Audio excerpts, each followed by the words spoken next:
primeiro lugar, deixar registrado aqui a alegria de poder estar neste momento na companhia de cada um de vocês. É um momento onde vamos trocar conhecimentos, trocar experiências, trocar aprendizados, estudar um pouquinho dessa doutrina maravilhosa. Porém, mais do que estudar, cada vez que a gente estuda, cada vez que a gente vem à casa espírita, nós assumimos uma responsabilidade. É fácil essa responsabilidade? Não é muito, não.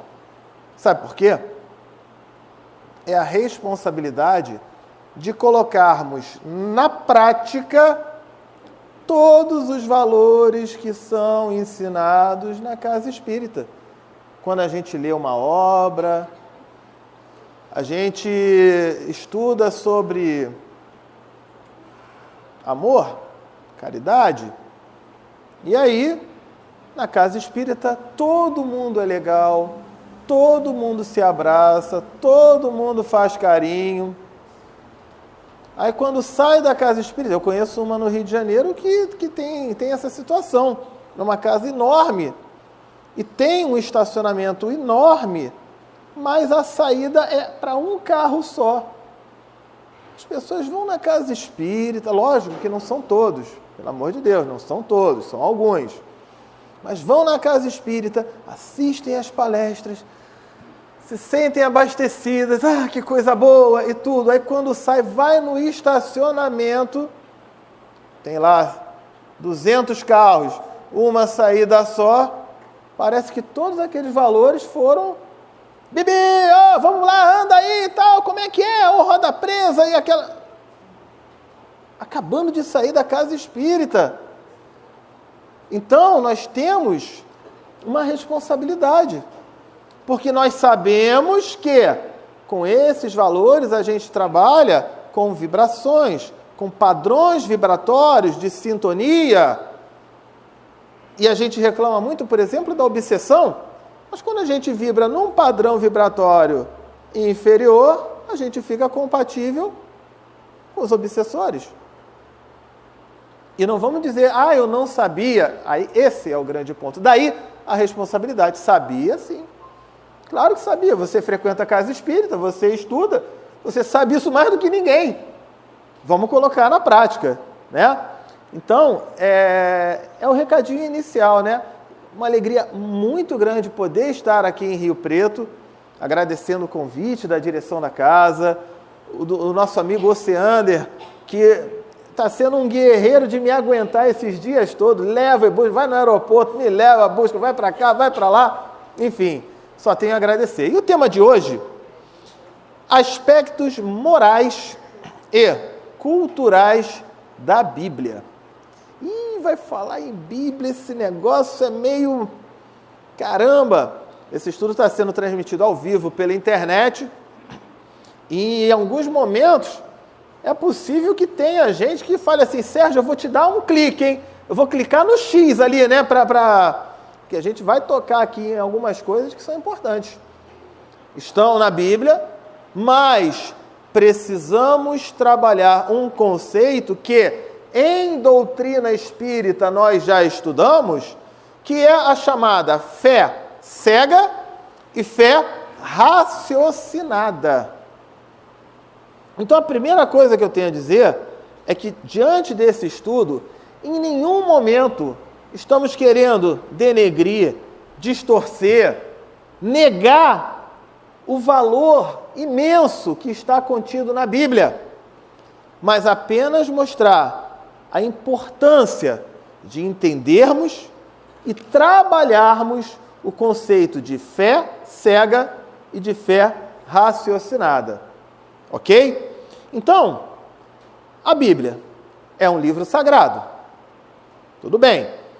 Definição de sagrado no dicionário Priberan. Sagrado é santificado, santo, puro, com qualidades superiores e que deve ser cumprido ou respeitado. E ele ainda bota, inviolável, não pode se mudar nada do que está ali. Ok. Não pode mudar nada do que está ali. E eu já vi algumas pessoas que não gostam muito, não simpatizam com a doutrina espírita, chegar para mim e falar, Sérgio, está aqui na Bíblia, que a Bíblia condena o espiritismo. A prática do espiritismo é condenada. E eu falo para essa pessoa, mas rapaz, eu acho que tem nessa Bíblia, procura nessa tua Bíblia, se diz também alguma coisa sobre os cuidados com a internet Wi-Fi, com a televisão de Full HD, né, de sinal digital, essas coisas todas. E uma vez a pessoa virou para mim, você está de deboche comigo? Eu falei, mas por que eu estou de deboche com você? Porque isso não existia naquela época da Bíblia. Eu falei, a palavra espiritismo também não. A palavra espiritismo foi criada por Kardec em 1857. Então, se você está me mostrando uma Bíblia com a palavra espiritismo, aquele conceito ali de sagrado que é inviolável, já foi alterado. E isso leva a gente até a falar mais uma outra coisa, né? Veja, os nossos irmãos de outras doutrinas, de outras religiões, eles têm a melhor das intenções. É preciso deixar isso muito claro. Ninguém vai chegar e falar, olha, está na Bíblia isso aqui e tal. É porque ele acha que aquilo é o certo, ele está fazendo aquilo que ele acha que é correto. Nós não devemos revidar ou querer agredir, brigar, discutir, mas o espírita, ele deve saber argumentar de uma forma amorosa, mas também firme, como Jesus nos ensinou a sermos amorosos e firmes. É uma calibragem, é uma dosagem que não é fácil, né? Você conseguir separar o limite da amorosidade com o da firmeza não é fácil, mas é preciso. Kardec, né, na Revista Espírita, ele rebatia todas aquelas críticas, todas aquelas questões que levantavam contra ele e contra o espiritismo. Então, é muito importante a gente saber trabalhar isso, tá? E aí, dentro desse livro sagrado da Bíblia, um detalhe, Jesus não escreveu uma linha sequer da Bíblia. Ela foi escrita por homens, tá? Decodificada e interpretada por eles. Muitas vezes um fato, uma situação, nós podemos visualizar, testemunhar um determinado evento e ela interpretar de uma forma, ela de outra, ele de outra e assim vai, não é verdade? Então a gente precisa levar isso em conta também. Outro detalhe, a Bíblia, ela foi traduzida, modificada, erros de traduções e até mesmo de interesses de algumas religiões. Cada um puxando para o seu lado, ou para a sua interpretação, tá?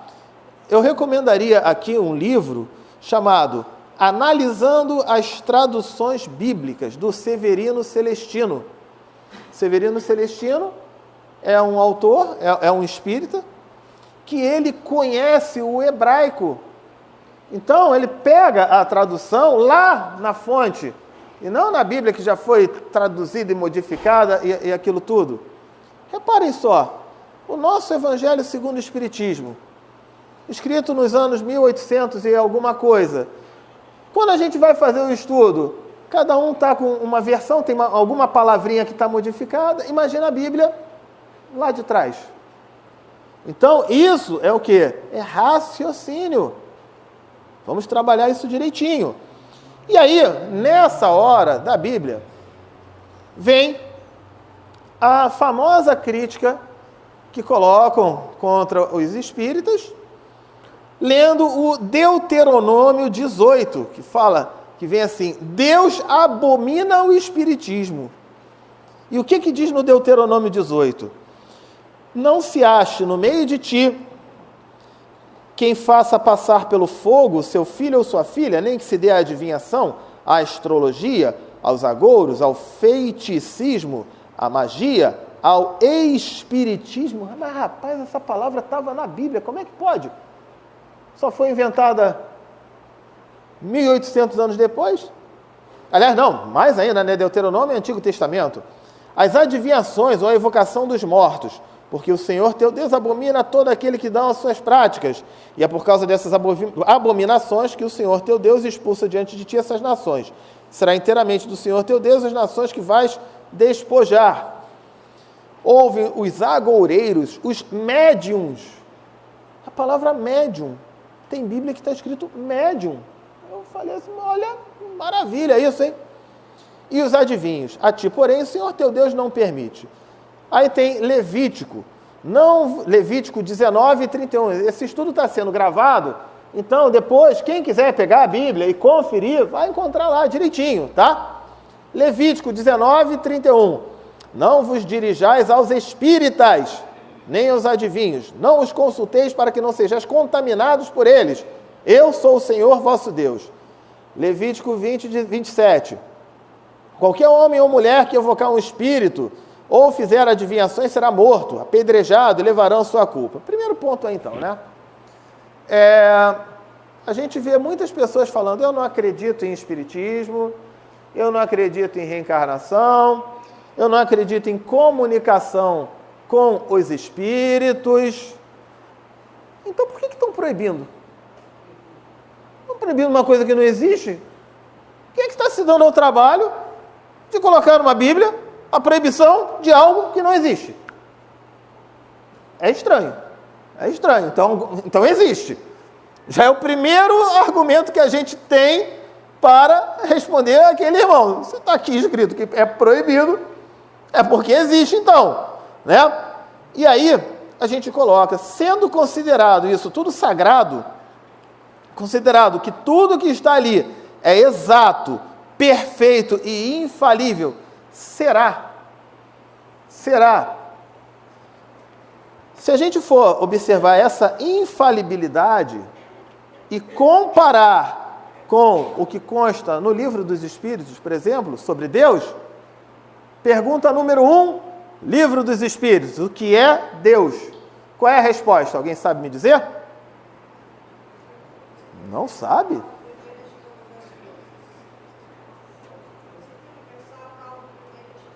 Princípio universal, causa primeira de todas as coisas. Deus é perfeito?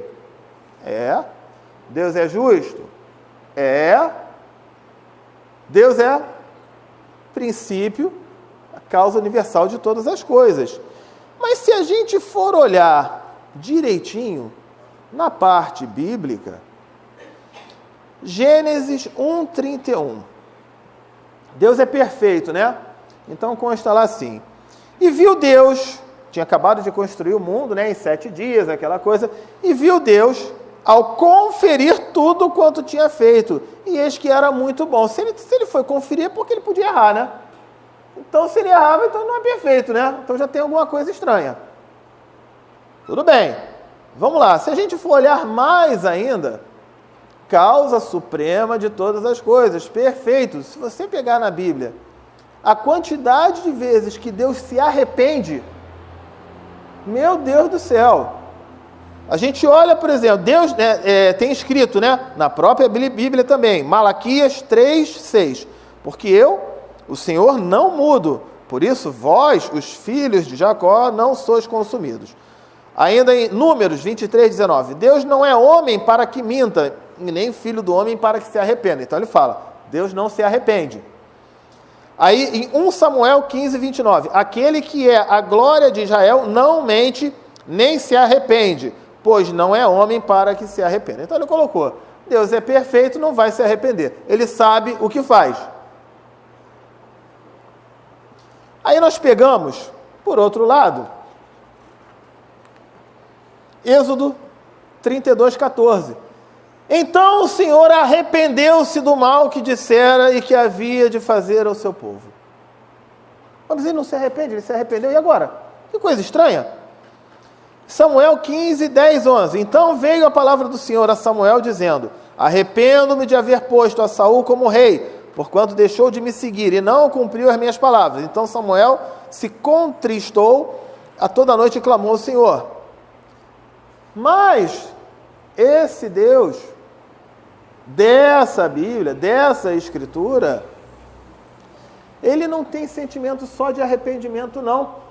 Ele tem também de destruição. Como, por exemplo, Gênesis 6, 5, 8. E viu o Senhor que a maldade do homem se multiplicara sobre a terra e que toda a imaginação dos pensamentos de seu coração era só má, continuamente. Então arrependeu-se o Senhor de haver feito o homem sobre a terra e pesou-lhe em seu coração. E disse o Senhor: destruirei o homem que criei sobre a face da terra, desde o homem até o animal, até o réptil, até a ave dos céus, porque me arrependo de os haver feito.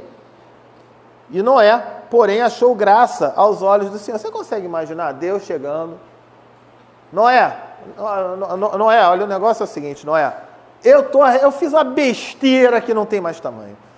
Eu criei esses homens, criei esse troço, e esse pessoal só apronta, eu não aguento, eu estou arrependido. Eu vou fazer uma coisa, eu vou destruir tudo, vou acabar com tudo, tá, Noé? Você vai construir um barquinho, uma arca, para botar... É preciso, não é querer debochar, não é nada, mas é a gente trabalhar o raciocínio da fé cega e da fé raciocinada. É preciso a gente compreender isso direitinho. Até porque a Bíblia contém 2 tipos de lições, que mais para frente a gente vai conversar. Aspectos culturais são válidos para aquela época. E aspectos morais, esses sim. Perdão, fé, amor, caridade, tolerância, paciência, paz. Isso são aspectos que constam na Bíblia e são eternos. Devemos praticar todos os dias da nossa vida. Por que a gente vê esse mundo tão tumultuado? Como a nossa irmã falou aqui no início.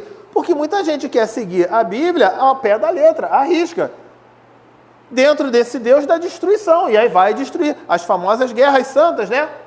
Onde se mata em nome de Deus. Se está matando em nome de Deus, já não é mais em nome de Deus, porque Deus não vai querer isso. Não vai nos trazer isso.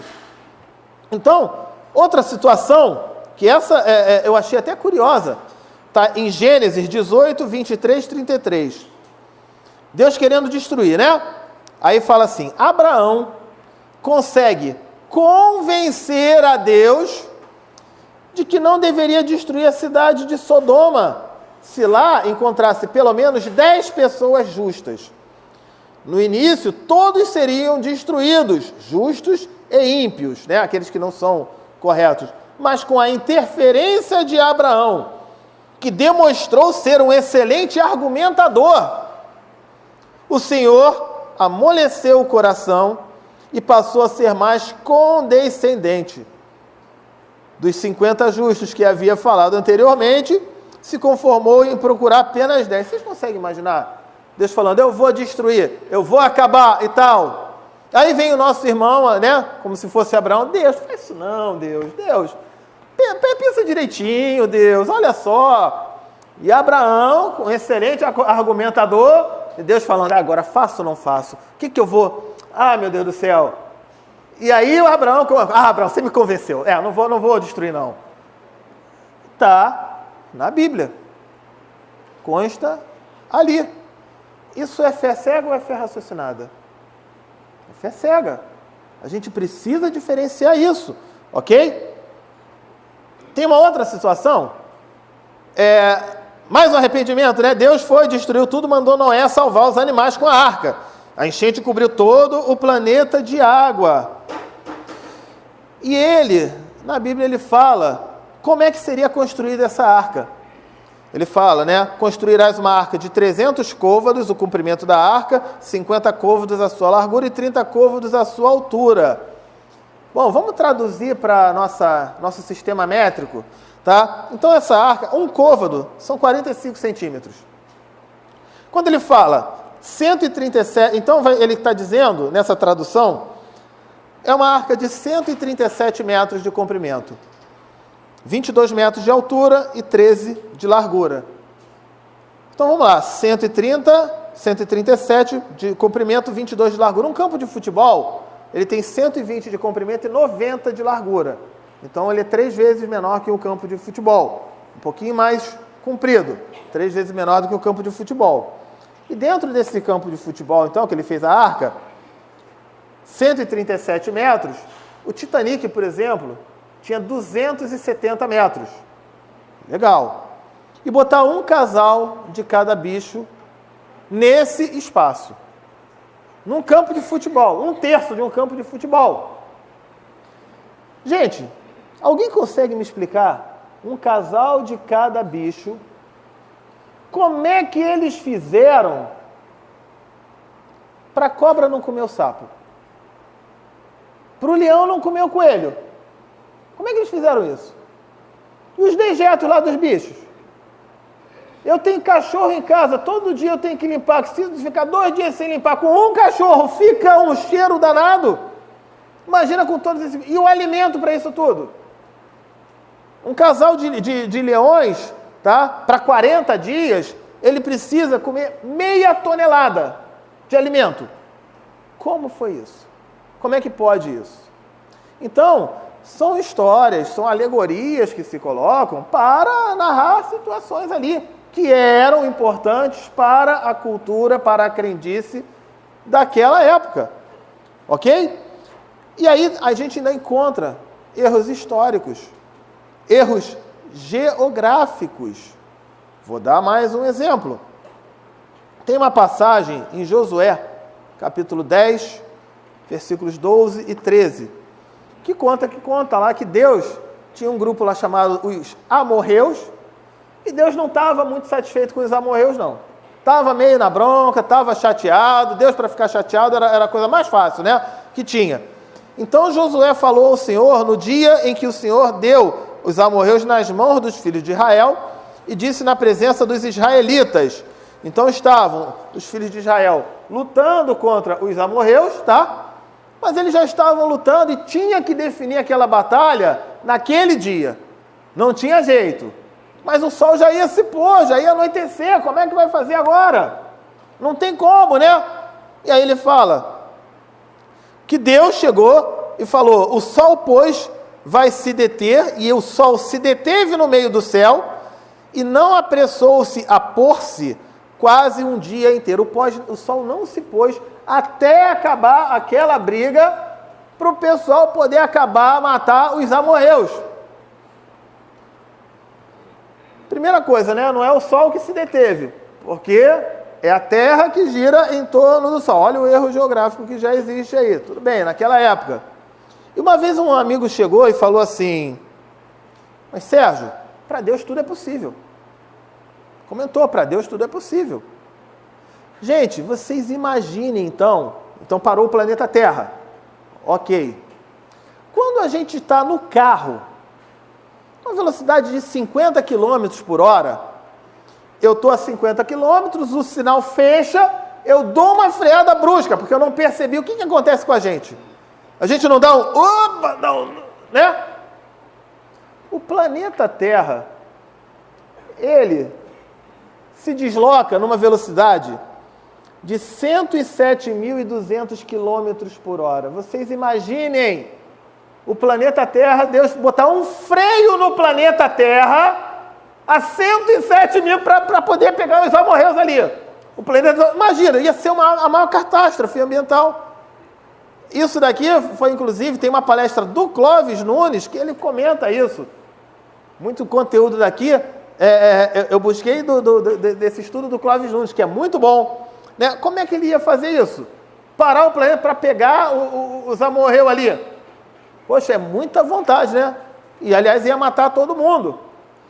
Mais um. que aí eu vou parar de falar de Antigo Testamento.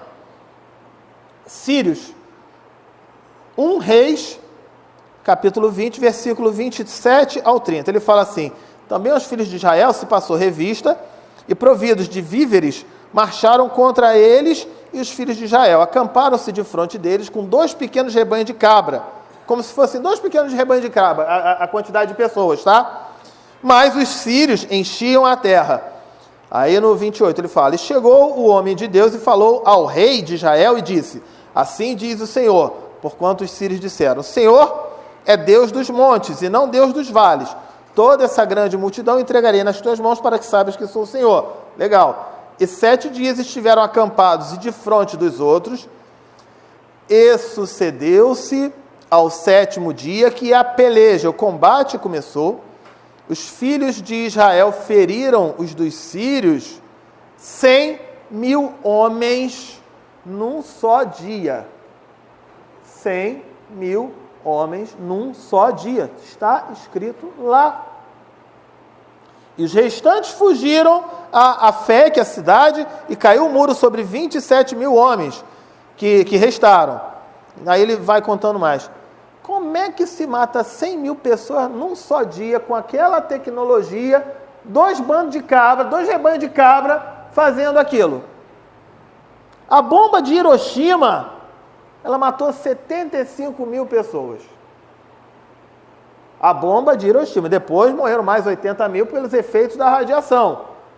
2 rebanhos de cabra, com os estilingues lá, umas lanças, alguma coisa, conseguiu num dia 100.000 pessoas. Como é que pode? Você consegue imaginar isso? Meio estranho, né? Meio estranho. Então, veja, são situações, são alegorias, são histórias que foram sendo colocadas e trabalharam o rótulo de sagrado. Por isso, voltamos a falar, esse estudo, basicamente, é sobre fé cega e fé raciocinada, para a gente poder compreender isso, né? Novo Testamento, agora a gente vai falar em Novo Testamento, que aí já fica mais de acordo com os nossos conhecimentos, tá? Então, sobre o Novo Testamento. Marcos, Lucas, João, Mateus, não é isso? Marcos e Lucas não chegaram a conhecer Jesus. Não sei se vocês sabiam disso. João escreveu sobre Jesus quando ele já tinha mais ou menos 80 anos de idade. Então já foi bem depois do desencarne de Jesus, tá? E Mateus escreveu nos anos 50, entre 50 e 75 depois de Cristo. E aí a gente começa a trabalhar o raciocínio daquilo que está lá com o que nós estudamos na nossa doutrina espírita. Vamos observar a passagem bíblica do bom ladrão, que estudamos até no nosso evangelho, né? Então, Jesus estava o bom ladrão na cruz, né? Que tinha cometido seus erros e ele se arrependeu. E Jesus virou e falou para ele assim, pelo menos é o que consta escrito na Bíblia em português. E disse-lhe Jesus, em verdade, isso está em Lucas 23, 43, e disse-lhe Jesus, em verdade te digo que hoje estarás comigo no paraíso. Ok, legal, né? Então, isso, à luz da doutrina espírita, seria compatível? Nós estudamos em espiritismo que existem 4 tipos de mundo, né? 4 não, são vários e vários, mas num aspecto muito grosseiro, eles nos mostram que existem os mundos primitivos. Depois, o pessoal vai evoluindo e chega no mundo de provas e expiações, sofrimentos, quitações de débitos, né? Provas e expiações, que é o nosso mundo, onde nós vivemos. E aí as pessoas vão evoluindo para chegar no mundo de regeneração. É o que o planeta Terra está nessa transição aí, não é isso? E depois, os mundos, não são 4, são 5 mundos. Os ditosos, os mundos felizes, até chegar aos mundos perfeitos, que seria então esse paraíso. Então veja, faria sentido Jesus chegar e falar, te digo que hoje estarás comigo no paraíso? Seria um pouco estranho. Agora, muito mais coerente, porque uma vírgula muda uma frase e um contexto inteiro, ele se arrependeu. Ele falou, eu quero mudar, eu quero crescer, eu quero me desenvolver. Então eu te digo hoje, que estarás comigo no paraíso. Faz uma diferença enorme, não é isso? Faz uma diferença enorme. A fé cega e a fé raciocinada. Vamos prestar atenção naquilo ali que está escrito. Não é isso? Outra passagem. Jesus, na cruz, consta em Mateus 27, 46, que Jesus na cruz falou assim, Pai, por que me abandonaste? Vocês conseguem imaginar Jesus falando isso? Mas está na Bíblia. Vocês conseguem imaginar? Toda a lição dele, tudo aquilo que ele transmitiu, ele estaria colocando por água abaixo se ele falasse isso. Ele falando que Deus está conosco, para a gente ter fé, para a gente trabalhar tudo isso. Ah, Sérgio, mas foi um momento de fraqueza de Jesus? Jesus não é o Espírito, livro dos Espíritos. Eu não me lembro agora a pergunta, mas é a pergunta que a resposta é a mais curta. Qual o Espírito mais perfeito e mais evoluído que já encarnou nesse planeta? A resposta, 5 letrinhas, Jesus. Então você imagina Jesus chegar e falar, Pai, por que me abandonaste? Aí, naquele livro do Severino Celestino, ele explica no hebraico que não é Pai, por que me abandonaste? Meu Deus, por que me abandonaste? Mas aí vocês vão falar assim, mas aí não mudou nada. Ele falou, Pai, por que me abandonaste? Meu Deus, por que me abandonaste? É a mesma coisa, mas não é. E aí também consta no hebraico que Jesus não estava falando ou reclamando ou lamentando, Deus, por que me abandonaste? Meu Deus, por que me abandonaste? É a primeira frase do Salmo 22, que começa, meu Deus, por que me abandonaste? Davi estava no deserto, estava sozinho, tendo que enfrentar todas aquelas dificuldades, e aí ele trabalhou um sentimento que no início, ele sim, Davi, realmente não tinha evolução para isso, ele poderia falar, meu Deus, por que me abandonaste? E depois é um salmo lindíssimo, que mostra os valores da fé, os valores da perseverança, os valores do cumprimento da sua missão, por mais doloroso que possa ser. É um salmo lindíssimo. Então Jesus não estava falando, Pai, por que me abandonaste? Ele estava recitando este salmo. Se você pegar, e aí a pessoa traduz, meu Deus, por que me abandonaste? Fica um negócio meio complicado. Quer ver um outro salmo, já que a gente falou em salmo? O Salmo 23 é muito conhecido, né? Que fala, o Senhor é meu? Como é que é? O Senhor é meu pastor? E nada me faltará. Legal. Isso leva a uma concepção materialista. Eu tenho o meu aparelho celular, eu tenho o meu tablet, eu tenho meu carro, eu tenho minha casa, eu tenho meu computador. O Senhor é meu pastor. Nada me faltará. Eu vou ter tudo material que eu quero. E se eu não tiver, é porque eu devo ter aprontado alguma coisa com o Senhor. E aí eu não estou recebendo nada, não estou conseguindo nada. Aí é o Severino Celestino que fala isso. No hebraico ele conta que esse momento, dessa frase de Davi, foi Davi sendo perseguido pelos reis, esqueci o nome, tá? E ele fugindo, ele se deu de cara com o deserto. Chegando no deserto, ele ficou assim, e agora? Se eu ficar aqui, eles me matam.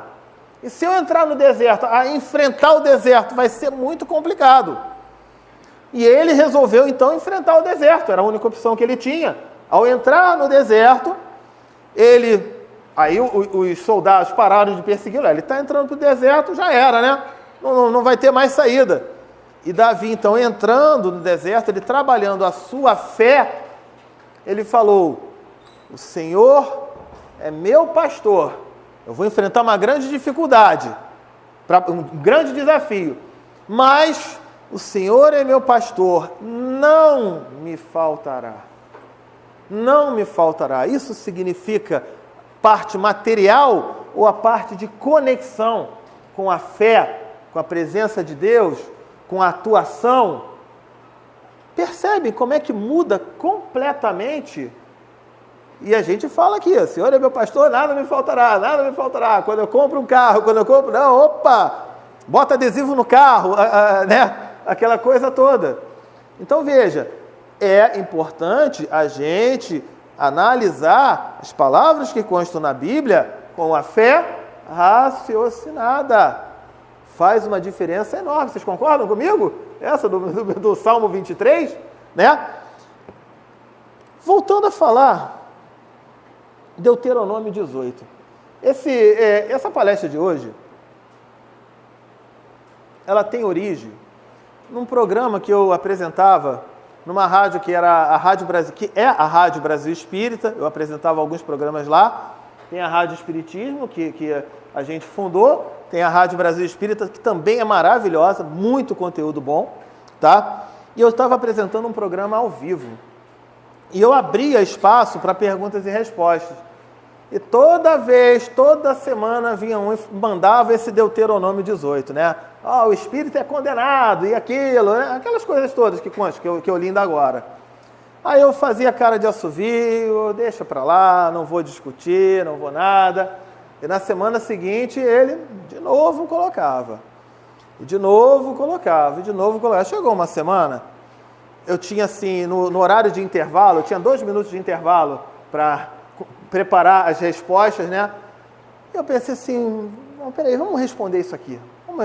Eu pedi para minha editora, para minha coordenadora, né? Eu falei, faz uma coisa, bota 5, 6 minutos de intervalo para poder voltar aqui e responder.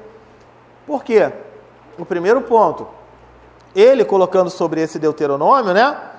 Foi aquela situação. Ele fala de aspectos culturais. A Bíblia tem aspectos culturais, aspectos morais. Primeira coisa, se ele proíbe o espiritismo, a evocação dos espíritos é porque isso existe. Segundo, tem essa parte também, cultural e a parte moral. E vamos analisar culturalmente, naquela época, esta proibição de Moisés, com a prática da evocação de espíritos e tudo mais, ele não estava errado, não. Ele não estava errado. Ontem, em Nova Granada, a gente falou sobre depressão. E Dr. Bezerra nos diz que a depressão, ela caminha de mãos dadas com a obsessão. Por quê? A pessoa se sente desanimada, se sente triste, fica com a baixa autoestima, se sente desencorajada, não acredita em nada, perde a sua fé. Então, ela estava nesse padrão vibratório. Se eu elevo meus pensamentos, né, nas preces que a gente faz, a gente não fala assim, vamos elevar os nossos pensamentos, porque elevando nossos pensamentos, elevamos o nosso padrão vibratório, ficamos compatíveis com os espíritos superiores, para captar suas orientações, suas intuições, suas sugestões e tudo mais. Agora, se a gente fala, vamos rebaixar os nossos pensamentos, o que acontece? Eu fico compatível com que tipo de espírito? Inferior. Os obsessores. Então, na depressão, acaba acontecendo isso. Por isso, o Dr. Bezerra fala, caminha de mãos dadas com a obsessão. E se torna um processo complicadíssimo. Tá? E aí, o que ocorre nessa época? Hoje nós vemos os casos de depressão, 25% do planeta, né? 1/4 do planeta teve ou terá algum problema com depressão. Essa parte da obsessão que ocorre, que muitas vezes a pessoa toma vários remédios e aquela coisa, ou fica eternamente dependente de remédios, quando uma visita à casa espírita.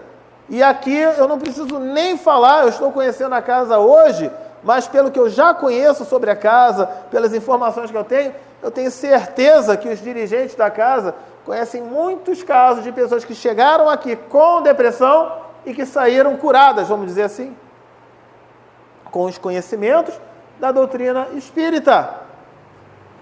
Mas ainda assim 1/4 da população não consegue enxergar isso. Mas onde nós temos as casas espíritas, Nós temos o Livro dos Médiuns, para ajudar a pessoa a conhecer a mediunidade, a educar a sua mediunidade, né? Os tratamentos espirituais e tudo mais. E ainda assim, a gente vê a grande maioria das pessoas tendo problemas com a mediunidade. Vocês imaginem naquela época, que não tinha nada disso. Ele realmente tinha que falar, olha, não faz nada disso não mexe com isso não. Vocês não conhecem, não sabem no que vocês estão mexendo. Ainda não estava desenvolvido, né? O pessoal ainda não tinha desenvolvimento suficiente. Por isso que falam, né, que tem primeiro as leis de Moisés, depois as leis de Jesus, depois o Espiritismo, que consta nos nossos estudos também, não é isso? Então, no aspecto cultural, não estava muito errado, não. Mas aí agora alguém vai falar assim, né? Ah, Sérgio, então, viu? Eu tinha razão, era isso mesmo, não podia fazer. O que estava na Bíblia estava certo e eu sigo a Bíblia à risca. Você segue a Bíblia à risca, meu irmão? Arrisca mesmo, tudo que está ali, sigo. Tem aquele pessoal que é mais, vou usar aqui, mais da fé cega, para não falar fanático, daquela fé cega, né? Segue, arrisca. Então tá, meu irmão. Você já leu o resto do Deuteronômio, ou o resto do Levítico, por exemplo? Se você está dizendo que segue a Bíblia à risca, rapaz, em Deuteronômio 20, 10, 11, fala assim, quer ver? Antes de atacarem uma cidade, então já está com a proposta de violência, né? Antes de atacarem uma cidade, façam uma proposta de paz. Se os moradores da cidade aceitarem a proposta e se entregarem a vocês, olha, não, vamos ficar em paz, eu não quero não, eu vou me entregar. Então tá, você vai ter o direito de ser meu escravo. Olha só que legal. A gente fica em paz, vocês serão meus escravos. E farão trabalhos forçados. Que ótimo, né? Que proposta maravilhosa, né? Eu vim aqui para paz, tá? Não quero briga, não. Vocês se rendem, viram meus escravos e fica tudo bem. E aí, na continuação desse Deuteronômio, o 20, 12, 15, diz assim, porém, se eles não se entregarem, mas começarem a lutar, que audácia, né? Eles vão lutar, porque não querem ser escravos. Meus escravos, eles vão lutar. Se começarem a lutar, então cerquem a cidade e Deus a entregará nas mãos de vocês. Matem a espada todos os homens, mas fiquem com as mulheres, fiquem com as crianças, os animais e todos os objetos de valor que encontrarem na cidade. O Senhor nosso Deus lhe dará o que era do inimigo e vocês usarão tudo para o seu próprio bem. Mas que ideia genial, né, na Bíblia. Olha só, né? Façam isso com todas as cidades que ficam fora da terra onde vocês vão morar. Você faz isso, você segue a Bíblia à risca, olha. Nessa hora, gente, é importante até a gente compreender, quando encontramos alguns irmãos que se dizem ateus ou agnósticos, qual é a diferença do ateu para o agnóstico? O ateu, ele não acredita em nada. O agnóstico, ele não acredita em Deus, mas ele acredita que existe uma força superior, uma energia superior, algo que está fora do nosso alcance de compreensão e que nos conduz para um caminho melhor. Por que o agnóstico, por que esse sujeito ele é agnóstico? Porque quando ele fala, eu não acredito em Deus, porque quando ele vê a Bíblia com os conceitos desse Deus, dessa fé cega, será que ele está totalmente errado? Eu falo, vem cá, mas o Deus é esse que ele manda matar, que se arrepende, que manda destruir, que precisa vir alguém para conversar com ele, Abraão, convencer ele, Deus, não faz isso não. E tá... Realmente. Aí quando essas pessoas chegam na doutrina espírita e conseguem compreender realmente o que é Deus, o que ele traz para nós, eliminando essa fé cega, esses aspectos que constam ali, aí sim vai fazer sentido. Aí sim a coisa vai funcionar. Percebem? Vamos falar mais. Não, Sérgio, mas isso aqui, eu sou um cara da paz, eu não vou brigar com ninguém. Tá bom. Você tem filhos? Tenho. Esse filho principalmente na adolescência, às vezes é meio teimoso, meio rebelde, né? Quase não acontece isso por aqui, né? Enfim, meio, você segue a Bíblia? Sigo. Você falou do Deuteronômio lá, condenando o espiritismo? Bom, no Deuteronômio 21, 18, 21, fala assim, ó, pode ser que um homem tenha um filho teimoso e rebelde, que não obedece aos pais, nem mesmo depois de ser castigado. Então, os pais devem levá-lo aos líderes da cidade e no lugar de julgamento em praça pública eles dirão, o nosso filho é teimoso e rebelde, ele não nos obedece, gasta dinheiro à toa e ainda é beberrão. Legal. Aí todos os homens daquela cidade o matarão a pedradas. Olha que coisa mais simpática, matarão a pedradas. Porque é um adolescente, ainda está se descobrindo, ainda está naquela fase da rebeldia. Você chega e fala, vão matar a pedradas. E assim vocês tirarão o mal do meio do povo, e todos saberão do que aconteceu e ficarão com medo. Você segue a Bíblia à risca mesmo? Tomara que não. Tomara que não. Virgindade no casamento, por exemplo. Se for provado que a moça não era virgem, aí os líderes a levarão para perto da porta da casa dos pais e os homens da cidade a matarão a pedradas. Ela fez uma coisa vergonhosa no meio do povo de Israel. Antes de casada, enquanto ainda vivia na casa do pai, ela teve relações com um homem. Assim vocês tirarão o mal do meio do povo de Israel. Também está no Deuteronômio 22, 20 e 21. Então, quando alguém chega, esse objetivo desse estudo é para quê? É para que nós, de uma forma amorosa, mas também com firmeza, possamos responder para pessoas que às vezes chegam condenando a doutrina espírita, a prática da doutrina espírita, falando no Deuteronômio, principalmente falando do Deuteronômio. Lê o resto do Deuteronômio para ver, porque aí ele vai perceber, peraí, tem alguma coisa estranha, né? Outra, isso está aí já não é Deuteronômio, está em Provérbios. Vocês acham o álcool legal? Espero que não, né? O álcool faz mal, prejudica, causa dependência, né? Destrói famílias e tudo mais. E aí você vê em Provérbios 31, 6, 7, sobre a bebida, falando assim, dai bebida forte aos que perecem, e vinho aos amargurados de espírito para que bebam e se esqueçam de sua pobreza e de suas fadigas, não se lembre mais. Está com dificuldade, então está na Bíblia, vai lá beber, enche a cara que você vai esquecer. Olha, tem alguma coisa esquisita. Tem alguma coisa esquisita aí, né? Outra, para a gente não ficar tempo demais aqui, né? Imagina o sujeito que ele é casado e chega o período da menstruação da esposa. E aí lá em Levítico 15, 19 e 20 fala assim, ó, quando uma mulher tiver sua menstruação, ficará impura pelo período de 7 dias. Quem tocar nela durante esse tempo será igualmente considerado impuro até o pôr do sol. Toda cama sob a qual se deitar com seu fluxo ficará impura. Todo móvel que ela tocar ficará também impura, e ela também não poderá frequentar a igreja nesse período. Levítico 15, 19 e 20. Como eu estou falando, estou citando vários aqui, depois assistam pela internet e procurem. E aí eu falo com esse irmão, né, que ele está criticando e fala que segue a risca o que está ali na Bíblia. Olha, meu amigo, se você segue a risca e você é casado, e você seguir isso à risca com a tua esposa, você vai arranjar um problema ou com a tua esposa, ou com a tua igreja, ou com a Lei Maria da Penha. Você escolhe um dos três. Um dos três, você vai escolher. Fique à vontade para escolher, né? Tudo isso, aspecto cultural. Ele está errado. Ele tem um outro aqui, vou ler mais um, só um último aqui.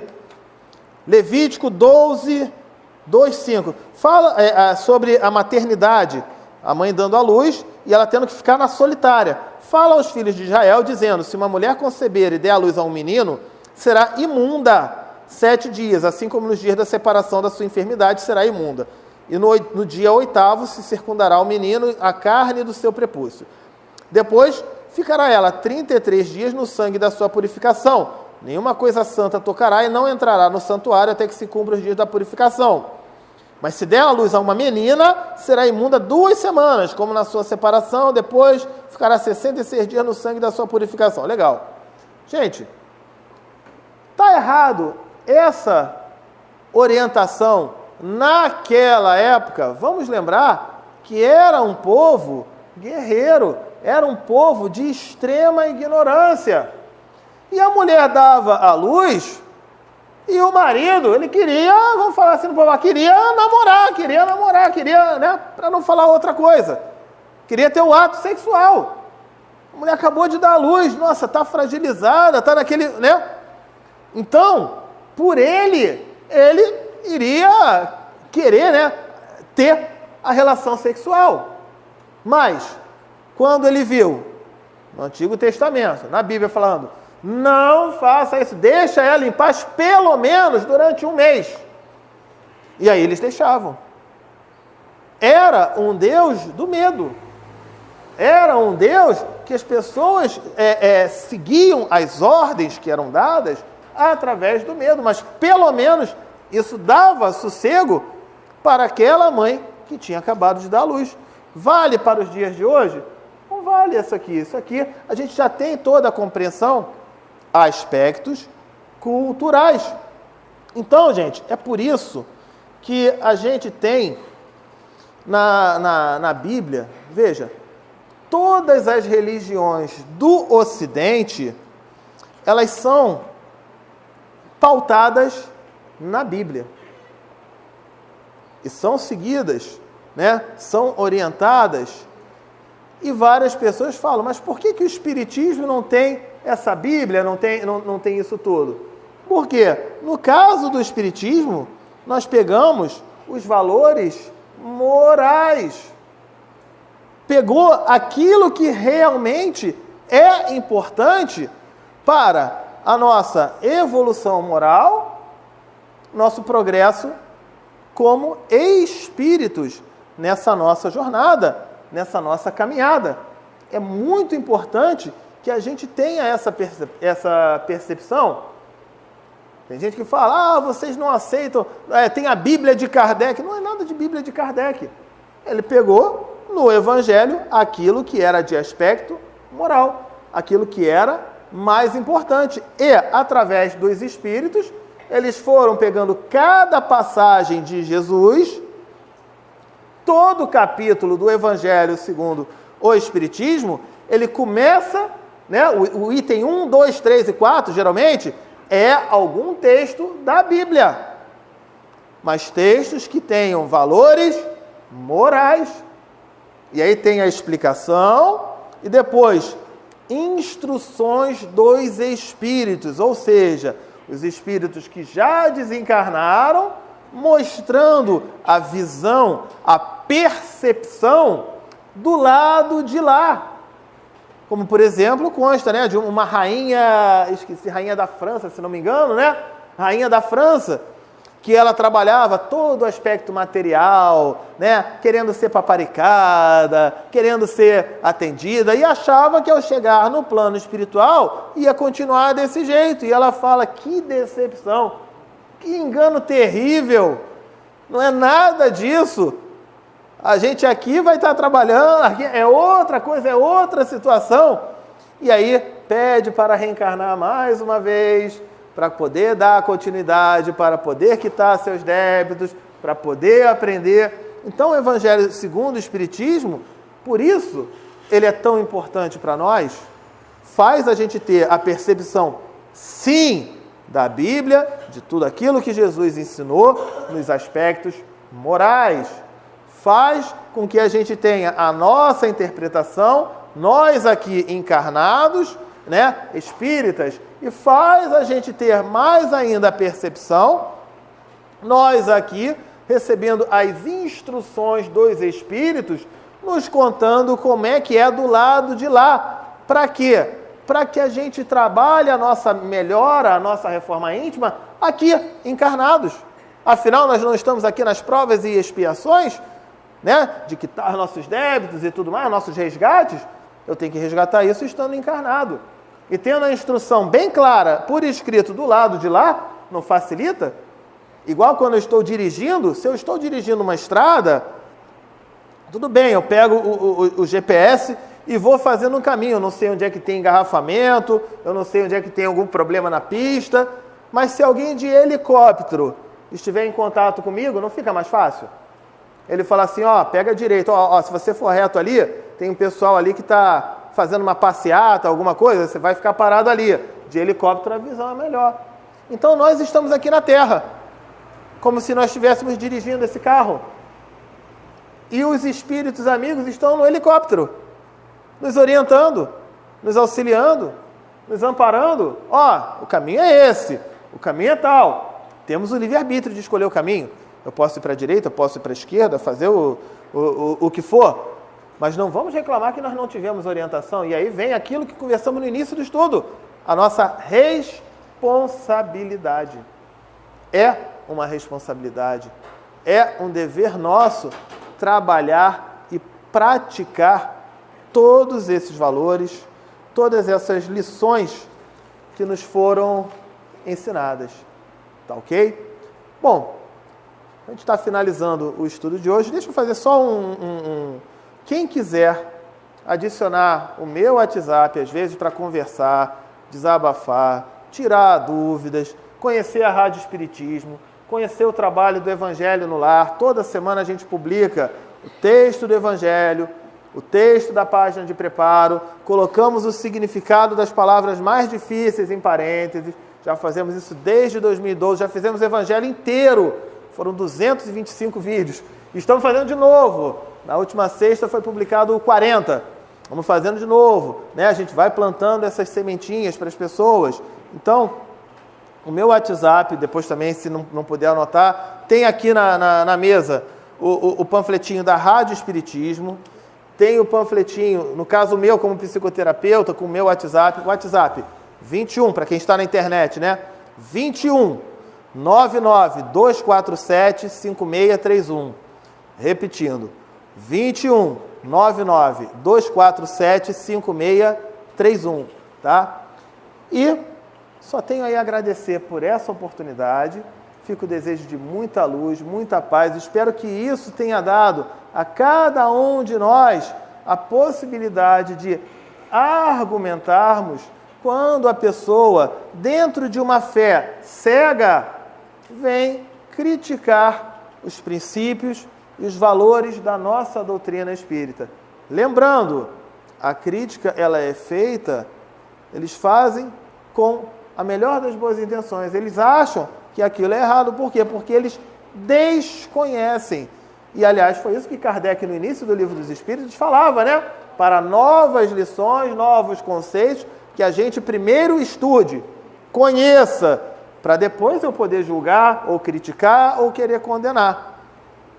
Mas sem ter o conhecimento, você condenar gratuitamente, fica um negócio um pouquinho complicado. Então, isso nos dá essa possibilidade de argumentar, lembrando, de forma amorosa, porém firme.